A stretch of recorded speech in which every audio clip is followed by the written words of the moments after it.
Audible Studios presents Artemis. Written by Andy Weir, performed by Rosario Dawson.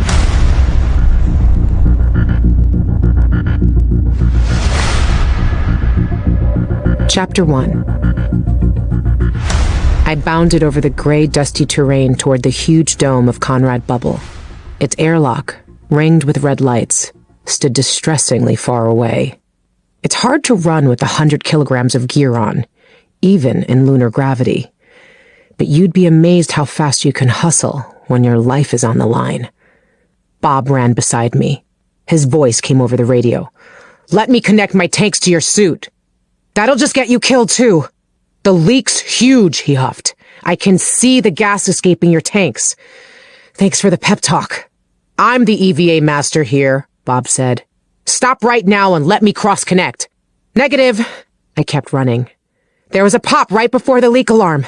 Metal fatigue. Got to be the valve assembly. If you cross-connect, you'll puncture your line in a jagged edge. I'm willing to take that risk. "I'm not willing to let you," I said. "Trust me on this, Bob. I know metal." I switched to long, even hops. It felt like slow motion, but it was the best way to move with all that weight. My helmet's heads-up display said the airlock was 52 meters away. I glanced at my arm readouts. My oxygen reserve plummeted while I watched. So I stopped watching. The long strides paid off. I was really hauling ass now. I even left Bob behind, and he's the most skilled EVA master on the moon. That's the trick. Add more forward momentum every time you touch the ground. But that also means each hop is a tricky affair. If you screw up, you'll faceplant and slide along the ground. EVA suits are tough, but it's best not to grind them against regolith. "You're going too fast. If you trip, you could crack your faceplate." "Better than sucking vacuum," I said. "I've got maybe 10 seconds. "I'm way behind you," he said. "Don't wait for me." I only realized how fast I was going when the triangular plates of Conrad filled my view. They were growing very quickly. Shit! No time to slow down. I made one final leap and added a forward roll. I timed it just right. More out of luck than skill. And hit the wall with my feet. Okay, Bob was right. I had been going way too fast. I hit the ground, scrambled to my feet, and clawed at the hatch crank.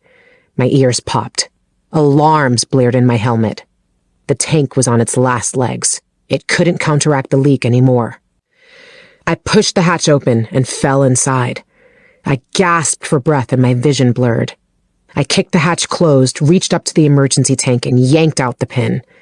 The top of the tank flew off and air flooded into the compartment. It came out so fast, half of it liquefied into fog particles from the cooling that comes with rapid expansion. I fell to the ground, barely conscious. I panted in my suit and suppressed the urge to puke. That was way the hell more exertion than I'm built for. An oxygen deprivation headache took root. It'd be with me for a few hours, at least. I'd managed to get altitude sickness on the moon. The hiss died to a trickle, then finished. Bob finally made it to the hatch. I saw him peek in through the small round window. "Status?" he radioed. "Conscious," I wheezed. "Can you stand? Or should I call for an assist?" Bob couldn't come in without killing me. I was lying in the airlock with a bad suit. But any of the 2,000 people inside the city could open the airlock from the other side and drag me in. No need. I got to my hands and knees. Then to my feet. I steadied myself against the control panel and initiated the cleanse. High-pressure air jets blasted me from all angles. Gray lunar dust swirled in the airlock and got pulled into filtered vents along the wall. After the cleanse, the inner hatch door opened automatically.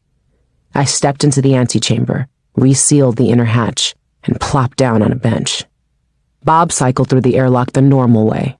No dramatic emergency tank, which now had to be replaced, by the way.